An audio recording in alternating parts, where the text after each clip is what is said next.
Yeah, you can do it, but you're going to be sweating like a pig. Hi, Dave Friedman, Hardwood Floor Finishing 101.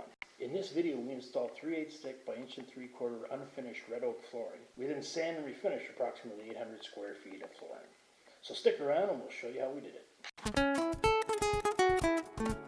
So we're going to be installing this wood over here.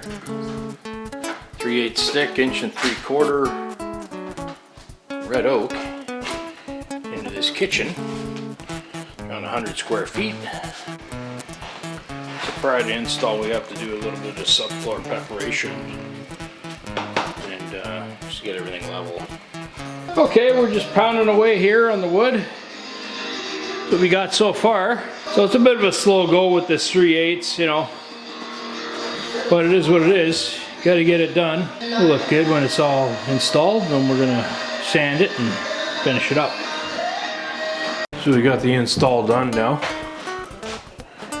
We're now going to be sanding everything start to finish.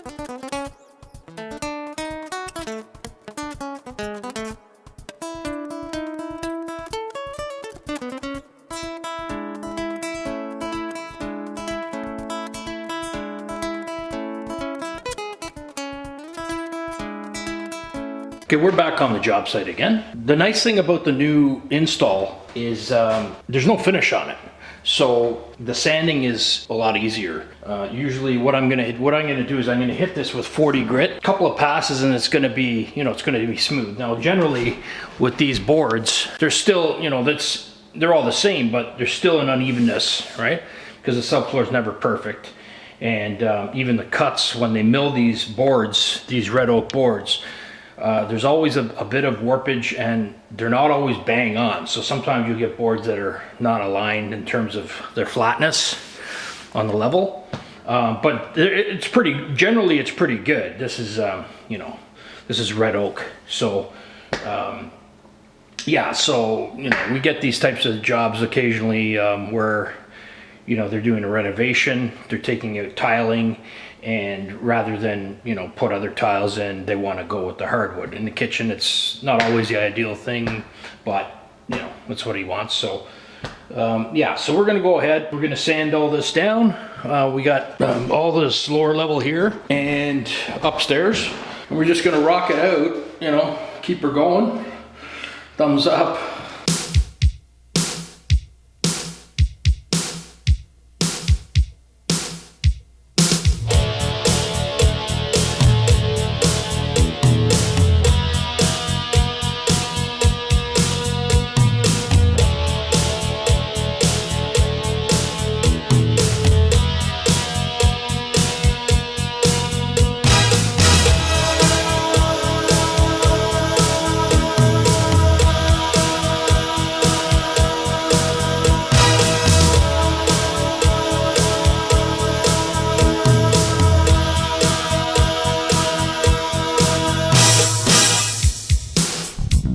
So if you've seen my previous videos, you know I talk about layout, room layout, and how you approach the sanding process. And this is integral. When you're using this machine will leave a stop line. Now I feather them out, and you know, I'm pretty good at releasing the tension on the drum, removing the drum when I go back. But there's always still that little bit of a residual stop line. Now, it's not the end of the world. It's not gonna damage the floor or anything, but because later we're gonna take the palm sander and we're gonna sand those out. We go over it with the square buff after we palm sand them out. The approach that you take to sanding the room, you should spend a couple of minutes just thinking about it. It really doesn't take long, and kind of know what you're dealing with. So in this particular case here, so you see I've decided to start sanding here. I know that he's putting an entrance, this is being knocked out, and he's putting a doorway here onto the back patio. So what I'm gonna do is I'm gonna go straight across for all of this. So there won't be any stop lines down in this area here. The stop lines will be confined to down here. And then when I get to this point, it's really an option of what you think is going to be less visually noticeable. But again, we remove them all, but just as practice, I try to put the stop lines where they're going to be least, you know, noticeable in the beginning. So I'll turn around at this point and start here going this way when I get to this section. Over in the entrance here, I'm going to go from down there where the entrance to the kitchen is. I'll go right across here, you know, as much as possible. So we're not going to put any stop lines right in here. This is pretty much all edgering. All of this area inside this closet. That's a little bit of drum sanding, but it's primarily edgering. So we have to deal with that. And then this little closet area here, that's all edgering, palm sanding.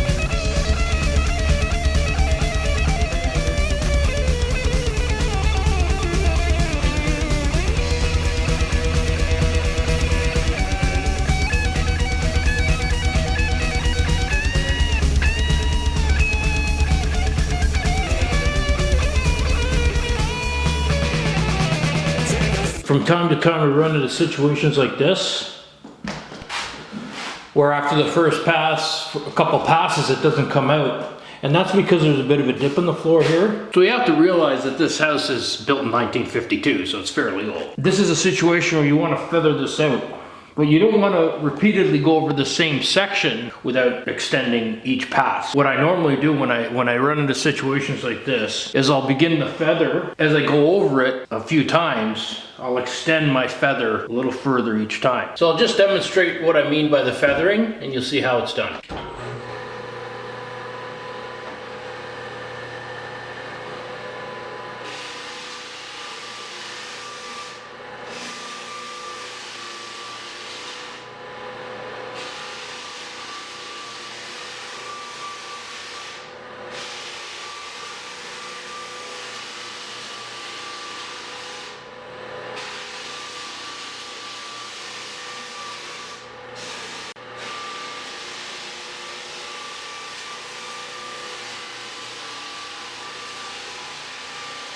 Okay, so you can see that the marks have come out. There is a little bit of this residual indent here, but I can grab that later with the palm sander. When I was sanding, I would go on a slight angle to the planks this way and then this way. You want to vary it up a little bit so you can come at a different angle to remove the marks. I also extended the sanding beyond this point here, so I would feather it here and feather it here and then go beyond. You don't want to just continually stay in the same section, because you're going to put a noticeable dip in the floor, and we don't want to do that. So at the very end, I ended up going straight to the planks. But you can slightly vary the angle there.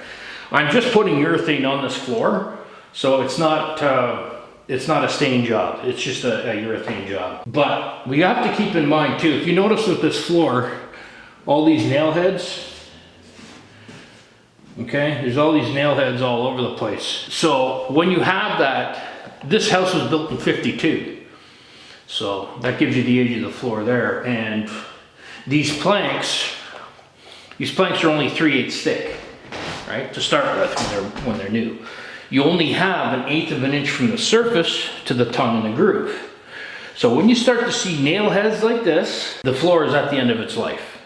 All right, so I'm putting a sand on, I'm sanding this and I'm going to refinish it. You know, providing they take good care of it, you know, they can get 15, 20 years out of it if they're really careful. You could potentially screen sand it again and apply some urethane down the road, but it's, in terms of a full sand again, I really do not recommend it. And it's pretty much at the end of its life now because of this type of thing happening. You know, there is a limit to the amount of sanding these floors can take before they have to be either removed, or you can use it. They'll be so thin, you know, they can be used as a subfloor really. You know, you could pop the cord around off and put some new hardwood on top, or take it all out.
For this job, we're using Fabulon Satin Urethane. I've provided links to everything used in this video in the description below.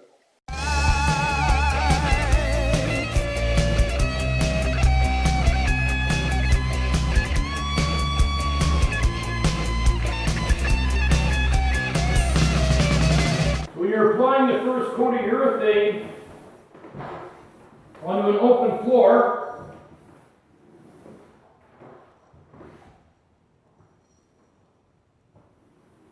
you want to be very liberal with how you apply it. When you're applying the urethane on an openly sanded floor, that's all we're doing with this job, is it's just sand and refinish. So you have to be very liberal when you apply the first coat. The first coat is essential because that's your it's going to absorb the urethane. It's going to seal the floor.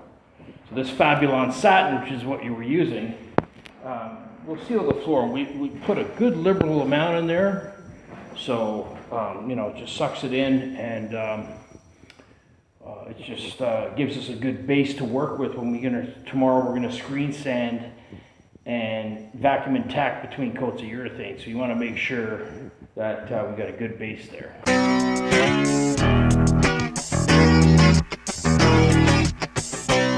So in this particular job, I got a good open run. I can show you exactly how I apply the urethane. So I'm going to show you this with one hand, and one hand's going to hold the camera. Okay, I've got a 10-inch wide synthetic lint-free roller is what I use. These planks are 1 3/4 inch wide. So I can cover 5 of them comfortably, as you can see. And you notice that I've overlapped just a little bit from the previous row. You don't always have to do that, but I did it in this case. So you see with this is a 10 mil lint-free roller. So it can really gather up a lot of urethane, and it can go for quite a while. Now you'll see how I'm applying it. I'm not really applying a pressure because there's so much saturated into that roller, but you can see it's just laying beautifully. And that's the key point I wanted to make, is that you're actually laying urethane when you do this, okay? Now, just quickly to go over this again, because I have explained this in previous videos, so you can always look back on other ones that I've done, but again, so I've covered 5 planks, 1, 2, 3, 4, 5. You notice that I leave the edge of the roller here on a plank end, right? So I'm going to cover that. I try to run it like that. I'm doing this one hand, it's a little trickier. So now you see I've covered this whole row. Okay, I call it one section. And now I'm going to go back halfway. So I can go back 2 or 3. We'll go back 3, and that's just to cover any overlap that might have happened. And then I go down the row like this. Now, there are other ways to urethane. Obviously, in a lot of situations, depending on the size of the room you're doing, you can actually, a big swath, like 5 or 6 foot section of the floor, and go like this, and then bring it back. If you're doing like 1,000, 2,000 square foot big room, I wouldn't necessarily do it this way. You can do it this way, but it's going to be a lot of walking. So what you can do is section off 5, 6, or 7 feet, where you go, say 5 or 6 widths of your roller, and then you as far as you can reach, and then you come back, and you kind of go through. You chunk the room down that way. So, but this here in this particular job, we have, on this floor, I have about 500, a little over 500 square feet.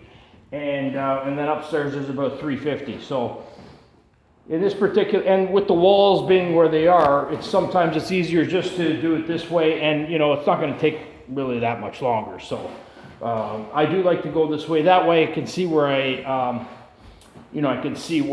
I'm going, and the dry-in time for the edges, it's greatly reduced because I'm not worried about it, drying in or something on me. Not that it would with the oil base, but if you did wait too long, it tends to leave a line and kind of harden in. Yeah, so that's basically a summary of how I do this.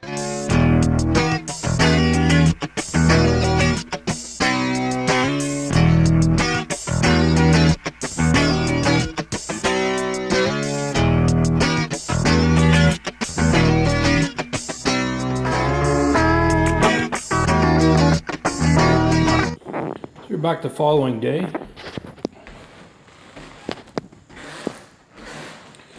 We got one coat applied here. Satin urethane on red oak.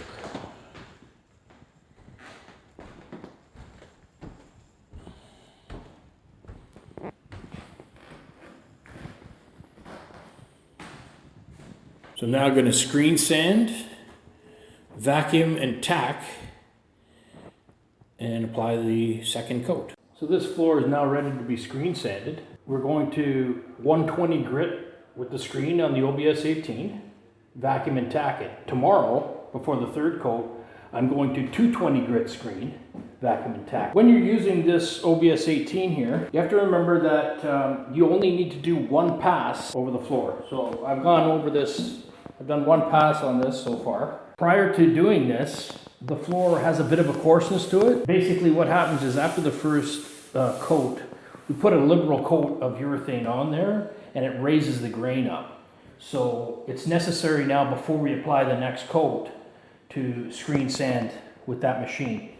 Now you can do it by hand too if you want. If you don't have one of these, you can actually screen sand by hand. And there are some videos that I usually will do it by hand between when I have a stain on the floor. After the first coat, I will do it by hand. I'll just pole sand it. So you can check out this video to see how I screen sand it by using the pole sander. But in a case where it's just polyurethane on the floor, it's okay to do this at this point.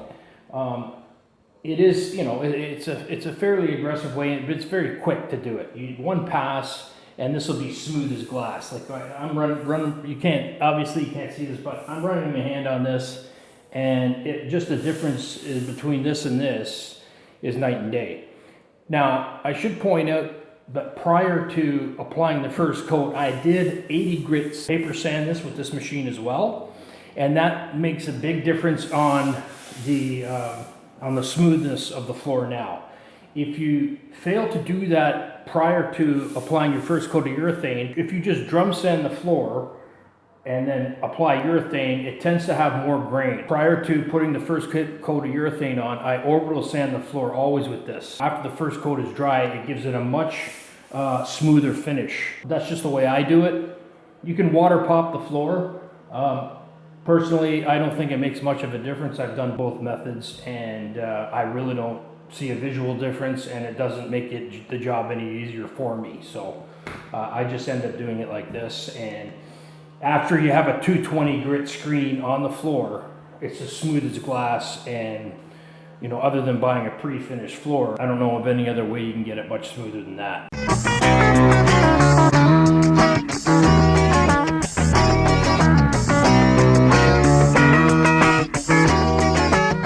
So just to show you the result of 3 or 4 minutes with this machine, so all the white powder, it kicks up, one pass, that's all it requires with the OBS 18, and this floor is now smooth as glass. So I'll go through the remainder of the house. I'm doing the upstairs and downstairs. I'll do the upstairs in 15 minutes, downstairs in 15 minutes, maybe 20 minutes. And then we're ready to vacuum, tack, and apply the next coat of urethane. So it just makes so, like if you were to do this by hand, yeah, you can do it, but you're gonna be sweating like a pig, and you know, it's hard work. So this thing here is just a dream. I mean, for what it's supposed to do and screen sanding, it's just perfect for me. And the time, right? You know, you can't be, if I was doing this by hand, it'd be a couple hours doing it. So this is a godsend to have. So if you're thinking about doing this trade, this is one investment you seriously want to consider, just to you know, to make your job a lot easier.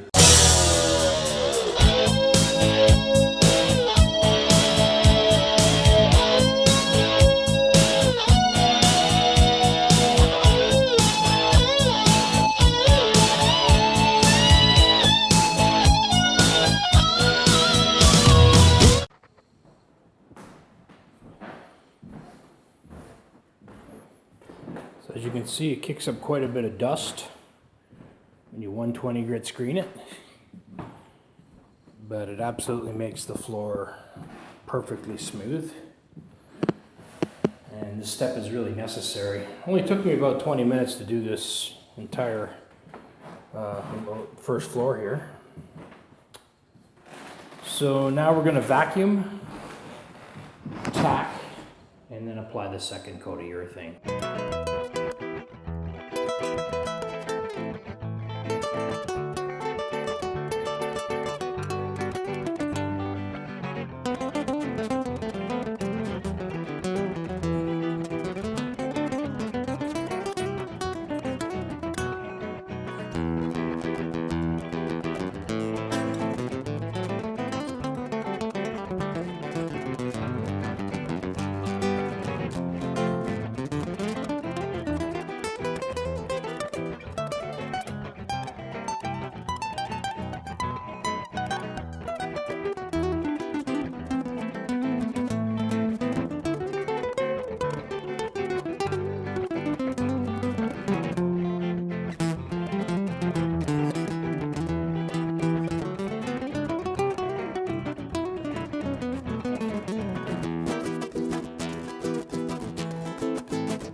If you found this video helpful, please hit like and subscribe to the channel, and stay tuned for more upcoming videos on how to sand, stain, and finish your hardwood or softwood floors.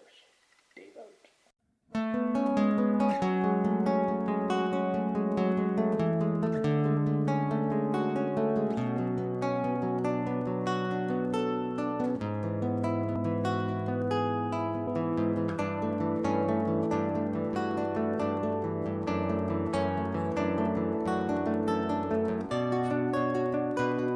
So we're back here.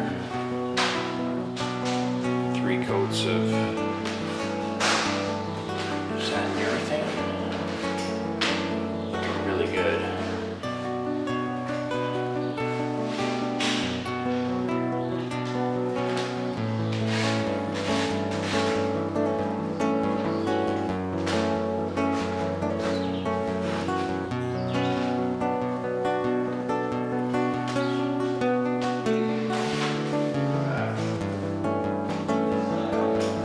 Until next time, happy sanding.